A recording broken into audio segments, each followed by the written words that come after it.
Hey everybody, welcome back to Pagan's Witch Corner. My name is Pagan. I'm joined by Miss Kayla, who you all are getting to know and hopefully love as much as I do. And we are back for a new month, a whole new episode, and a whole new lesson on the tempering path. And we're talking about all sorts of really great stuff. This month, we are talking about energy flow and prep for energetic work and spell work. But before we dive deep into that, Kayla, how are you? How's life? How's your Monday? I'm good, just living, getting along, trying to deal with all the weather going up and down and up and down and up and down. I think But we're gonna have a other chaotic spring. It's gonna be a wild one, I than think. that, just hanging out and, doing what I do. Well, I am glad to hear that. I'm glad to hear that you're doing well. And for everybody else who's listening, I hope you guys are doing well too. So, you have all hopefully been listening along with us as we kind of dive into what is energy, energetic hygiene, how to kind of deal with all of that. And now we're talking about energy flow and what that means for before you do energy work and before you do spell work. So, hopefully, if you've been following along, you should kind of know what it feels like to know your own energy. You should know what your core feels like, and hopefully be having a daily practice of some kind of tending to your field, whether it be grounding, cleansing, shielding, clearing, replenishing, all of the above. Because they're not just side rituals, they're not just something that we tend to do when we feel like we should or remember, oh yeah, like I should be doing this. You should have a daily practice of something. And even if it's just grounding, that's great. If it's just shielding, that's great. If it's clearing your energy at the end of the day, great. Whatever works best for you. So now we get to begin the next layer of how your energy participates in magical work. Now, for those of you who are new, you may not have started with a whole lot of energy work or magical work, and that's okay. Totally fine. Also, if this is your first episode with us, welcome. Hi, how you been? How's life treating Hey. you? But you can also go back several episodes and listen to lesson 1, lesson 2 as we break through each one.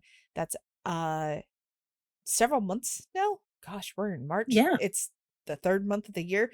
Go back all the way to January, you'll see the start of this. But that being said, if you're in the Discord, you can come and follow the tempering path there as well, or do both, whichever you prefer. We are just happy that you're here regardless. So, enough of that shameless plug. Um, so, obviously, when we talk about energy, we are talking about how it moves within us, how it moves around us, and how it moves within the world. Now we're talking about how energy works within magic, yours, the world's, and sometimes energy from places that you weren't always planning to, send your energy or energy that was not invited to you. We've already talked a little bit about this in previous episodes. But when it comes to magical work, even something as simple as lighting a candle, speaking with intention, sitting in just kind of reverence with yourself or maybe even the divine, if that's something that you do, it shifts currents. And so that's when the energy field begins to open. And at that point, the field's open, the energy's primed and ready. What do you do then? It needs a direction. You got to figure out where it's going. Maybe you need to protect yourself. Maybe that energy also needs a little care. And eventually it will need closure as you bring it back to you. So, in this lesson, we're going to be talking about all of these great things and kind of how to restore your energy before, during, after any sort of magical or spiritual workings, and whether you're casting a spell, offerings to deities, the universe, nature, whichever you prefer, calling on a deity or a spirit, or sitting in just communion with yourself, your own energetic vessel, and how you care for it. This is what that lesson's going to be going deep into. So, as we kind of dive deep into that, I guess, Kayla, what do you think about the most important thing when it comes to energy flow and prep when we're starting out? Like what is your top tier thing that you always want to like tell people?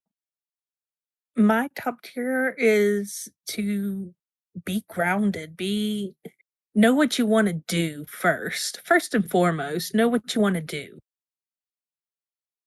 Know what your purpose is for whatever your thing is that you're gonna do. And then be grounded. You don't have to have a big elaborate pageant of things to have something magical. You don't have to have something huge to make it be magical. You can just have you and a candle and have that be something magical. You can have you and a cup of coffee and it be magical. You can have you and a cup of tea, whatever your drink of choice is, for it to be magical and have an intent and it still be magical. And I think that's my biggest thing to get across to people is usually you don't have to have some big pageantry. Have you an intent and then ground yourself is number 2. I know you didn't ask for number 2, but I I'm giving mean, it to you hey, anyway. go with number 2. I'm here for it. So uh that's my biggest thing is have you a thing and an intent, whatever your thing is, it could just be you. If you're the person that visualizes, it can just be you. Yes, and I love that. Also, for those who are listening, if you're hearing random bells in the background of the episode, that's Kayla's wind chimes. It's very windy at her Yes, house, and for it's some very reason, her windy. mic is just picking it up today. So we're just going with the chill vibe of wind chimes today. Yeah, yeah, rock um, out with the wind chimes, man. heck yeah. Uh, so hello, Ludo. And that's Ludo. Rock out with the Ludo. All of the dogs want their say as well, so it works out. But when Hey, we're it's walking, not Gizmo snoring today, so that is true. That is very true. Um, so when we're kind of walking into sacred work, whether it be, like Kayla was saying, a cup of coffee, lighting a candle, or even a big spell work ritual, whatever you need. If you're going in without being grounded, without boundaries, without setting intention, that's kind of similar to like if you wanted to pour water into a crack jar, it's going to spill, you're going to make a mess, the jar might crack further, and it's just going to be muddied. And sometimes when we do that and we forget about that and we're trying to just go straight into magic without doing any of that, we end up with results that might be muddled or chaotic. And sometimes it's just a straight failure of your magical work in those moments. And that's not at fault to you. That's just one of those moments when you have to go, oh, I skipped some steps.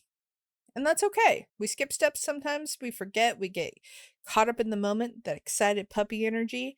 And then we forget, oh, yeah, I needed to take 5 minutes to do this other thing first. And yeah, it can be as quick as 5 minutes. It really can. yeah. So, before you really do spiritual work, we would recommend that you check in with yourself. Now, if you've been following along with us, you have done quite a bit of check ins. You know, kind of where to be like, where's my energy at? How is it feeling? Am I in tune with it? Is it all over the place? Do I need something? And so on. Before you do spiritual work or spell work, check in with yourself and say, am I grounded? Is my brain scattered? Am I thinking about, that bill that I got to pay next week? Or am I thinking about, oh, I got to go to work tomorrow? Or the neighbors are having a fight again? Or, like my dog needs his medicine or whatever. Like if your brain is all scattered all over the place, your spell work is not going to be real great because your brain is scattered. So you are scattered. So taking a few moments to be like, am I grounded? Am I here present in this moment? Because the world outside is going to be doing world stuff. But in this moment right here, am I grounded? Am I feeling like I'm myself? And that also gives you the opportunity to say, is my energy mine? Did I pick up somebody Mhm. else's energy? Am I carrying Yeah. on the emotions or the energies of somebody else right now? And then that also brings us into, am I emotionally clear enough to do this? If you're trying to do something that's, for example, baneful, not everybody does it. So, hey, if you don't, no harm, no foul. We're just talking about this in specifics. Anybody who's ever, come to me and asked me, like, oh, I want to do this hex work, I want to do this piece of baneful work, I'm like, okay, when did said thing that you want to do happen? The reason for it. And those are the moments that they're like, oh, this happened today or yesterday. And it's like, okay, you're still mad about it. And they're like, well, yeah. And I'm like, okay, that's not a problem. You can be mad. The emotion is valid. That's okay. But before you go and do baneful work, give yourself 48 hours. If you're still mad and furious and like you want action in 48 hours and your mindset hasn't changed, go for it. But if it still feels important, it might not be baneful. It might need protection instead. It might need a different route than what you were originally planning, because emotions sometimes can make it to where it muddies what we really want to do in our true intent and what needs to be done in terms of what we're working on. That doesn't mean that you're at fault for doing that. It doesn't mean that you're wrong for doing that. Sometimes the biggest form of discernment that we can have is giving ourselves time to process, to sit with it, Right. and to Right. be okay with it. And also, when you're getting ready to do all of this and you've gone through all of these steps, you also have to ask yourself, what boundaries have I set for the work I'm about to do? Because, yes, spirit work and spell work and all of that needs boundaries. It needs something for you to say, I'm going to be doing this. This is the energy I'm letting in. This is what I'm doing. And that's it. We're not letting anything else come in. We're not trying to fix any other problems here. This is what we're doing. And those are your boundaries. It's not about perfection, by the way. You don't have to be perfect. You're going to make mistakes because we're all human and all of us do. It's about being ready. So, yeah, make sure that you're giving yourself time to really check in with yourself before you're doing it. And if some of these answers come up and you say, no, I'm not emotionally ready, or am I grounded? No. Have I set spiritual boundaries? No. Okay. Take the time to see if you're ready. Some spell work, None of those are failures. They're right, just, okay, you're not ready, then let's go get ready. right. And if you're not emotionally clear enough to do it, the spell work will keep. Yes, I am aware that there are other energies out there that align with astrological stuff or the moon or specific times of days or specific days of the week or specific things. That's fine. Magic, those are aiding your magic. Your magic is still working. That just aids it. It's all it does is just kind of gives it a little boost. It doesn't mean that your spell's going to fail because you didn't do your work on the new moon when it has to be on the new moon. And you're like, well, it's going to be the full moon soon. And I ran out of time. Do I have to wait a month? No, you can still do it. It's You can fine. still do it. It just may not be exactly how you envisioned it originally, but being adaptable is important. Yeah. So, that being said, Kayla, what are the first steps that a new witch should kind of really get into for their energetic work? Um, the first step is once the work begins, the energy moves. So stay present. Um, some workings are gentle. They're like a ripple in a pond. Some other workings are like a flood. Um, doesn't matter how small, doesn't matter how big, but during the work, you need to stay grounded. You don't need to feel lightheaded or overextended. You can always stop. You can always pause. You can always rework what you're doing to make it yours. You need to stay in relationship with your body, with your field. If something feels off, too intense, disconnected, you can always pause. It's not a failure, it's your sovereignty that you're working with. So make sure that's the first thing.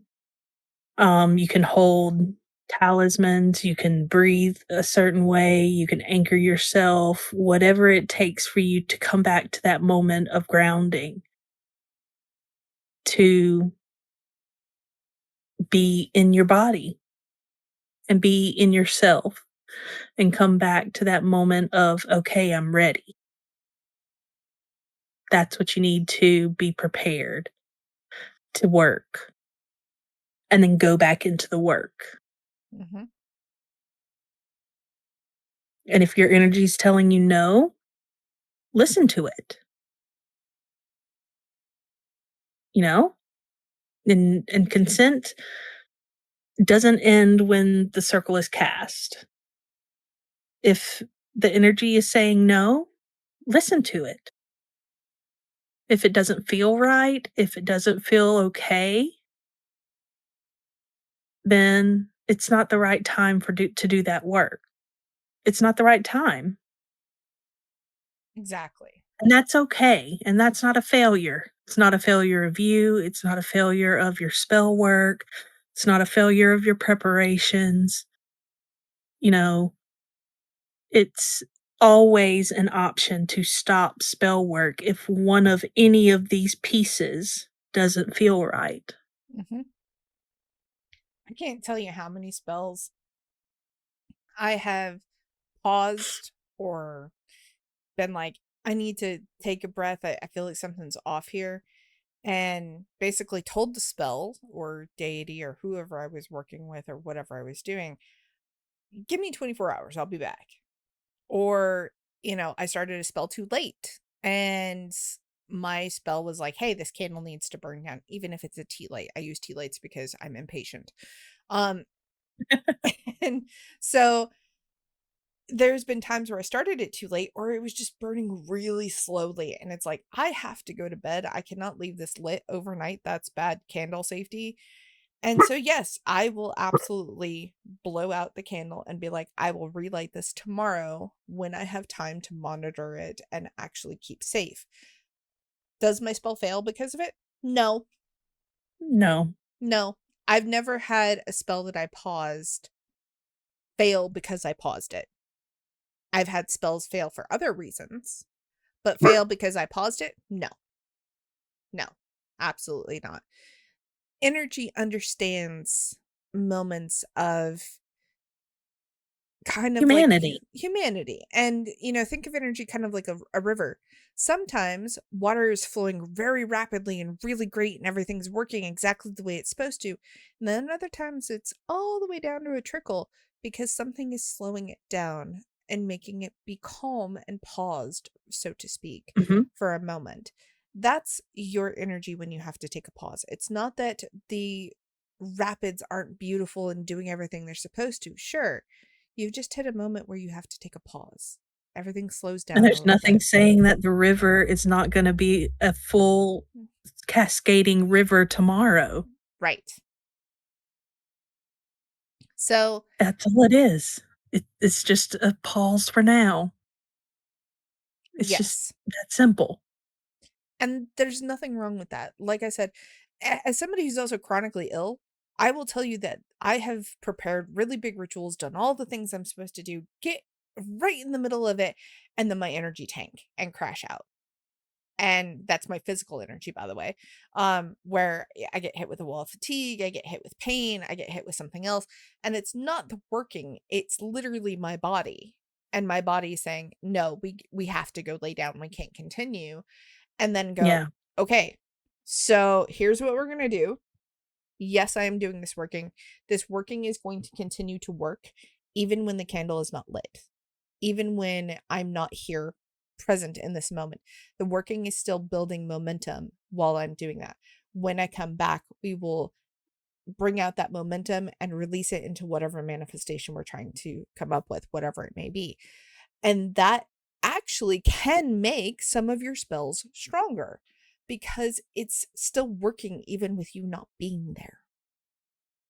And no candle, incense, um, spell jar, whatever is going to be what makes your magic stronger.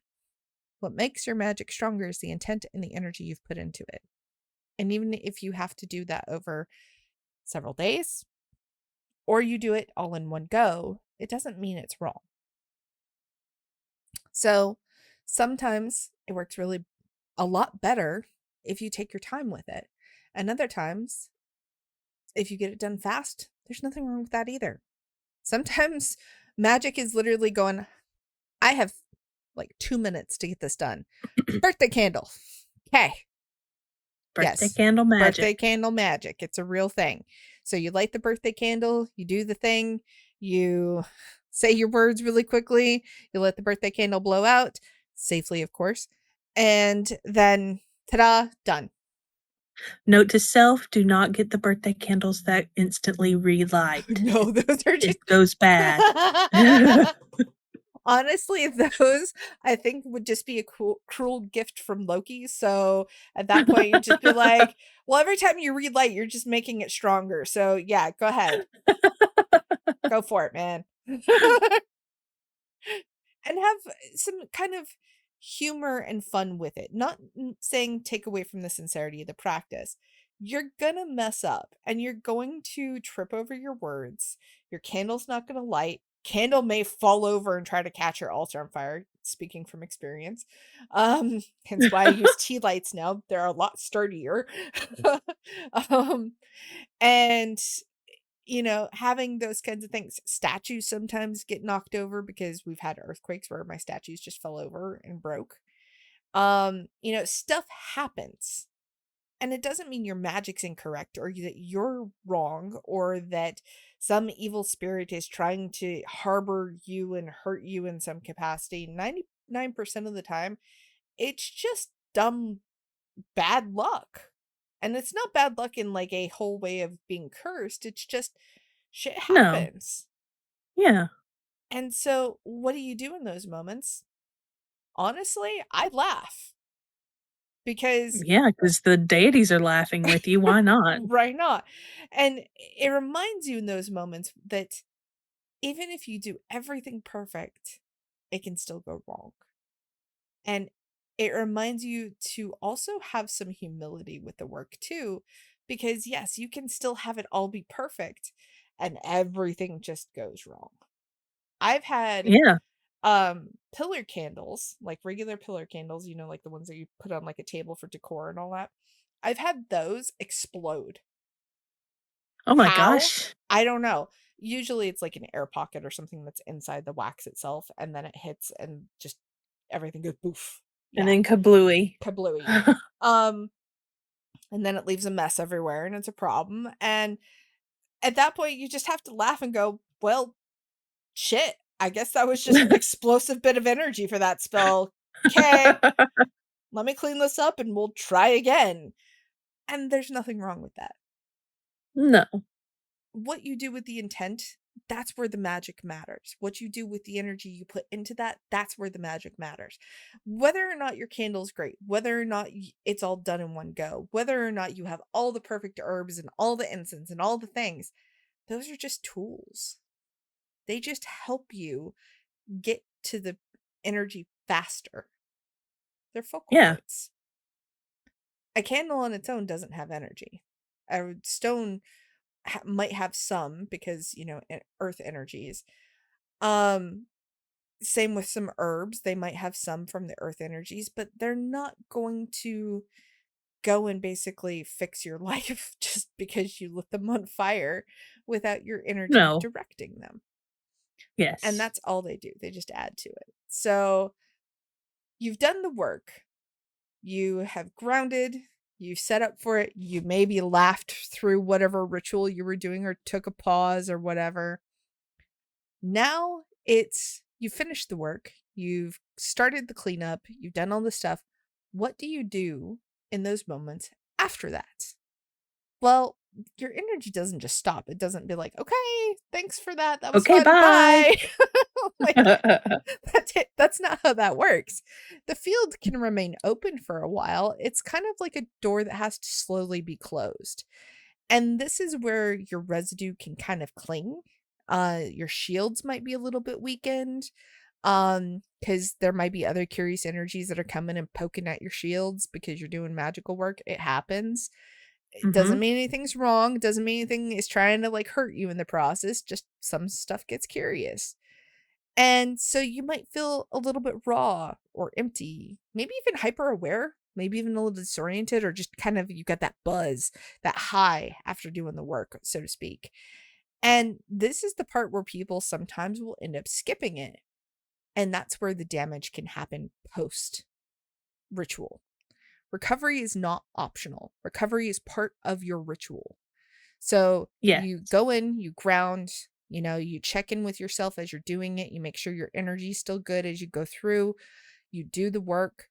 And then afterwards, you go into recovery. So recovery is one of those things that people tend to skip because they're like, oh, yeah, I just did my thing. And it's like, cool, I'm going to clean up, done.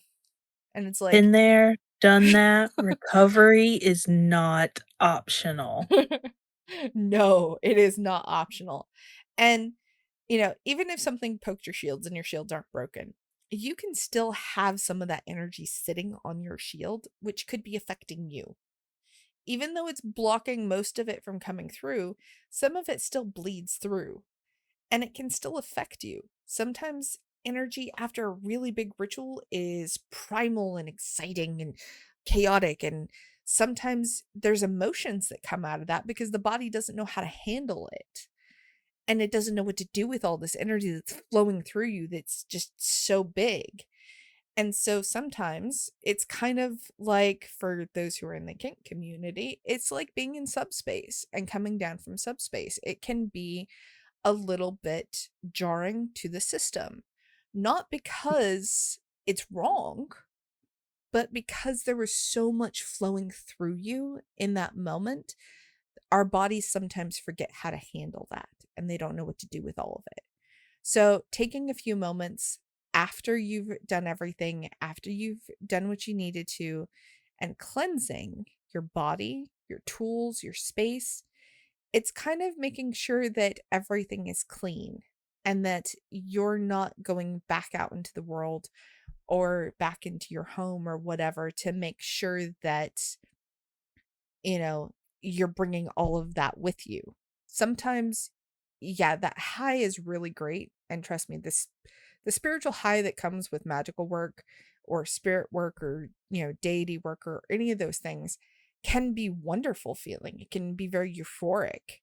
Um, but it's not something that you really want to take into other spaces because that energy doesn't belong in those other spaces. It doesn't really belong in a mundane space. It was part of a Right. ritual that you did in a spiritual space. So cleansing and doing all of that is very important. And as somebody who often in my past has forgotten, refresh your shields because I Yes. guarantee they got poked at least once during your rituals. It happens. It might be energy coming in, it might be stuff that's just, going past that kind of is like, ooh, shiny, poke, poke. No, that's not me, not for me. Moving on. And then sometimes it's stuff that's like, I'm going to sit here and watch your ritual. Does that happen a lot? No. Don't anybody panic and think that some being out there is being voyeuristic and watching you. No, that's not how that always works. Can it? Yes. Has it happened to both of us? Also, yes, Mhm. but it Yep. doesn't mean that it's like wrong. They're just curious. It's kind of like, a bird watching you, like, what are you doing? Why are you, getting in that big Why you do weird that, weird metal human? box? Like, it's just curious. It doesn't mean that it's out to hurt you.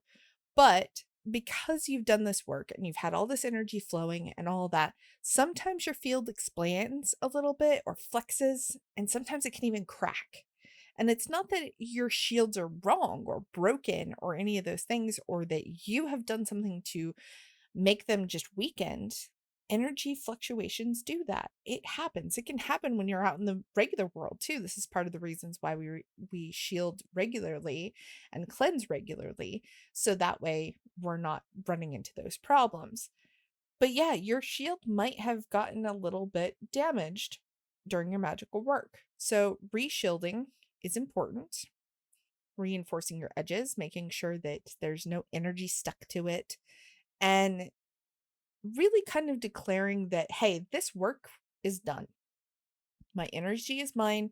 Anything that has come through, touched me, or whatever that's not mine needs to go away. It's not supposed to Mhm. be here. And kind of shoo it away. Like Johnny Depp shooing it away, just going, shoo, shoo. Go. And then once you do that, you kind of really get back into those clearing of spaces. Like for Kayla, I know that a lot of times after her big magical workings, she'll do them either outside, or if she does them in the house, I know she opens her doors and like her Yeah. windows and stuff. And so really kind of gets that airflow moving through the house. And, obviously you blow out your candles, which I blow out my candles before the ritual's done, unless it's something that like I've set, hey, this is going to burn down for several hours. And in which case the spell continues to work, but the space itself is done. Like I'm leaving that space, my energy's coming with me. The spell is continuing its work. That's different. Mhm. Um, and then at that point, once your spell is complete, you, make sure that your candles are clean, everything is not damaged. You tidy things up. If you have incense ash around, sweep that up, clean it up, put things away, make sure that you're doing everything. And obviously, if you didn't do this during your ritual, which you should have, make sure you were thanking deities, spirits, or anything that you worked with, and release them respectfully. You should have done that before you actually closed out your ritual, but sometimes we forget. Life happens. It's okay. Just remember to say thank you when it's done. So, we have talked about in other episodes about replenishment. And Very important step. oh, yeah, it's a hugely important step. And a lot of people forget, oh, hey, like I did this big work. I can just go and, do Go whatever about my now. day. But they forget that you also expended energy, not just, spiritual energy, physical energy. Physical energy came along with that and, hitched a ride. It was more spiritual energy that got expended, but physical energy does come out of that. When you get done with a big ritual or some big meditation or some kind of big piece of spell work or devotional session, you can almost feel a little drained, like Mhm. energetic, like physically. You feel a little tired. You feel sometimes you feel excited, and then suddenly like everything's done and then you just drop. It's like you almost have an Yeah. adrenaline drop. Yeah. And then you're just like, "Oh, I'm so tired, I need a nap." That's where replenishment comes into play. Yes. Drink some water, eat some grounding foods, journal if you want to, breathe, stretch, go outside and touch a tree, whatever. Rest if you need to take a nap. Naps are sacred. Take a nap. And then kind of do something that really connects you back to your mundane self. Because being in the spiritual is great and it's wonderful and you get to do so many amazing things. But a lot of times we also forget that we live in a mundane world. And so if we're always in the spiritual, then we end up in a place that's not exactly safe, because we're also mundane beings too. We're both spiritual and mundane. There needs to be a Mhm. balance between those. And, like for example, sometimes Kayla and I will go channel for a couple hours, have some food, and then we go play video games Yeah, because it's a mundane thing. It's a task that brings us back to who we are. You're not just a spellcaster. You are you're just, the vessel. yeah, you're the You are the vessel. one that's holding all that energy, and you're the one that's doing it. You're the one that's doing it. You're the one that's holding the energy and expending the energy, and it's tied to your physical person as well. So it's not just, "Oh, I'm doing this great, you know, energetic thing," but it's tied to your physical body too. Mhm. And I want to kind of make a little note about why replenishment and checking in with your mundane self also is important, because sometimes you get done with ritual and you maybe do your replenishment, maybe you don't, because when you're doing your replenishment, you're also checking in with yourself, like, how do I feel? What's my energy level? I should probably journal about what I did, etc. Even if it's like ritual was good, did X, Y, and Z thing, here's what I did, here's how I feel. Like that counts, just for the record. Um, but sometimes after really big rituals, channeling sessions or communication or meditations, sometimes you'll come out of those and you'll get back into the mundane kind of area, and like an hour or two afterwards, you suddenly feel overstimulated, you feel raw, anxious, exhausted, maybe even a little burnt out. And that's normal. Those things happen. And I don't want anybody to go, oh, well, there's something wrong with me because of that. Nope. That just Nope. means that your body's processing what you've been through. And it sometimes doesn't have the language to communicate what you're feeling.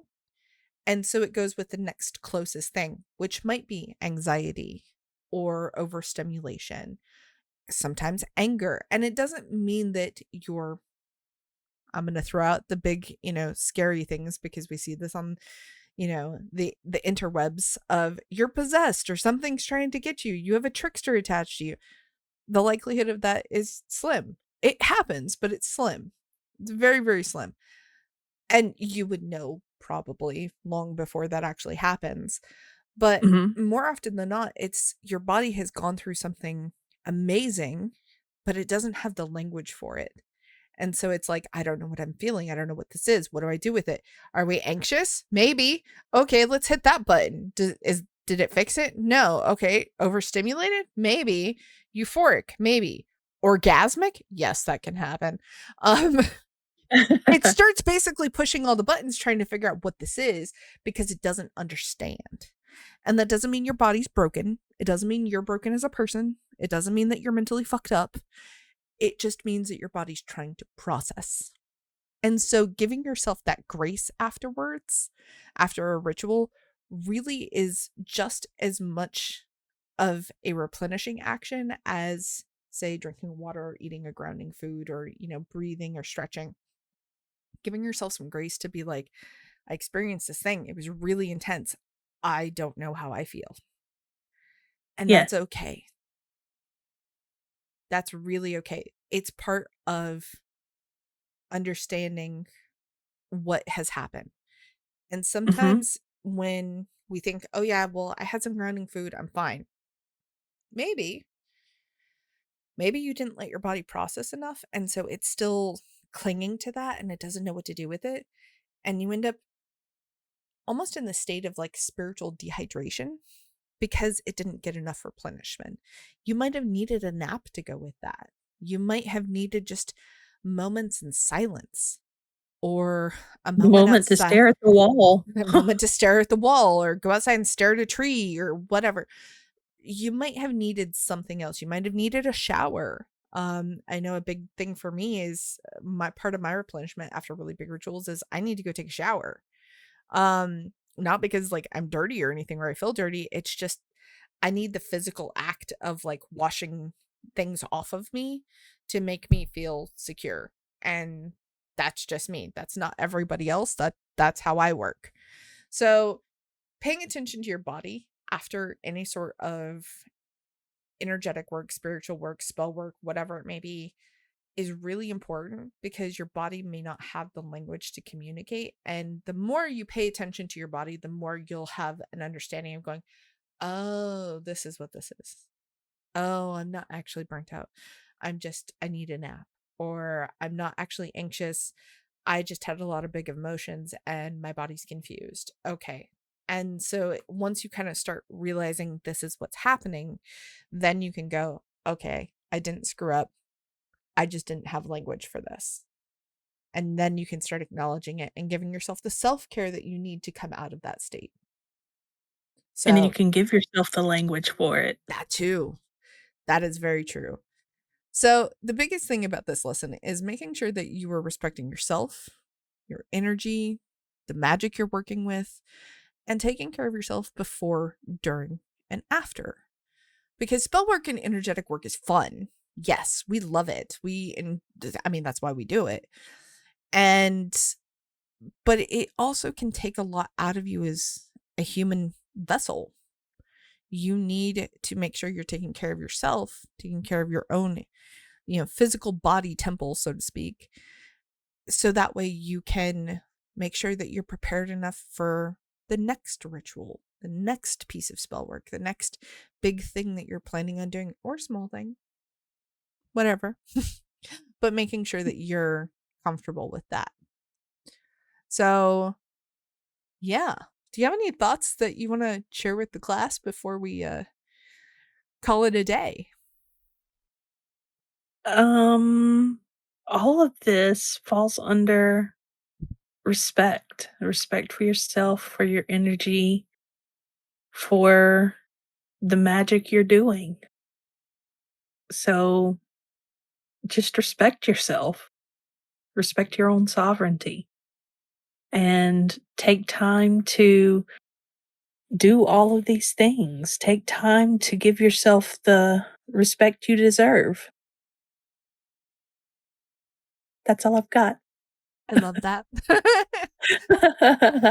So, as you guys are going through this, if you have any questions about this, if you have anything that you want to, add your 2 cents on, leave us a comment. We'd love to hear from you. Also, again, shameless plug, come join the Discord. We'd love to see you. We'd love to talk to you. Join the It does not Discord. cost you anything. It does, except obviously your own time and effort, but you can follow the Tempering Path there. We have all the great stuff. If you want to know more about us and what we do, you can go to our website, which is witchycornerproductions.com, and we would love to hear from you. So, that being said, thank you so much for listening to the show, because you guys are the ones that keep this show running. We love you so much for it. We love that you guys enjoy the show as much as we enjoy putting it on for you. And if you have any questions, come find us. We'd love to hear from you. In the meantime, take care of yourselves. Be kind to each other in this crazy world. Drink your water, please. Dehydration is bad for you. And we will see you all next time for another episode. Bye-bye, everyone.